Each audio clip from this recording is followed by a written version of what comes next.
እዚህ ላይ በመደመሪያ ያስቀመጥኩት ለምንድን ነው? ፊደሉ ከስድስተኛ ፊደሉ ጋር አናባቢ ድምፁ አብሮ አንድ ላይ በአንድ ትንፋሽ ስንለው ፊደሉን ይፈጥርልናል ማለት ነው።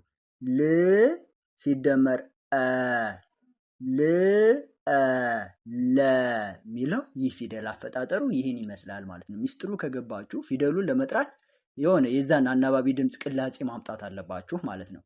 ል ለ ሁለተኛውን ፊደል ስንመለከት ደግሞ አሁንም ስድስተኛ ፊደሉ ለሁሉም ተመሳሳይ ነው፣ ተነባቢ ስለሆነ ል ል ሲደመር ኡ ል ኡ ሉ እችን ፊደል ፈጠረልን። በአንድ ትንፋሽ ስትሉት ነው፣ ነጣጥላችሁ ስትሉት አይደለም። ይህ የሚገባችሁ በአንድ ትንፋሽ ሁለቱንም ድምፅ ጭምቅ አድርጋችሁ ስጠሩት ነው ማለት ነው።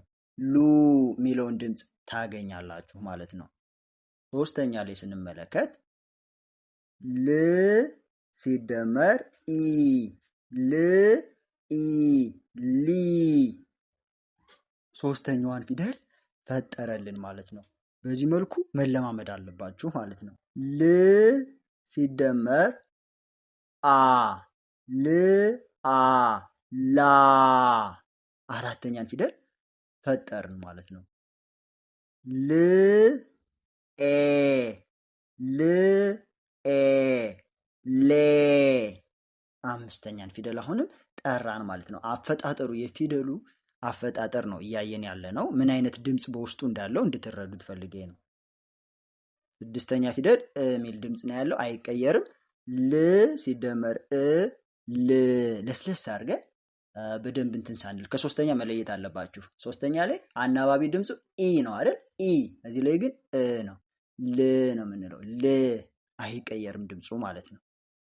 ሰባተኛ ላይ ል ሲደመር ኦ ል ኦ ሎ ደጋግሙት። ል ኦ ል ኦ ሎ ሚል ድምፅ ይመጣል። ስደጋግሙት በአንድ ትንፋሽ ትሉታላችሁ፣ ፈጠን እያላችሁ ማለት ነው። ል ኦ ሎ ሚለውን ድምፅ ይፈጥርልናል ማለት ነው። በዚህ መልኩ መለማመድ አለባችሁ።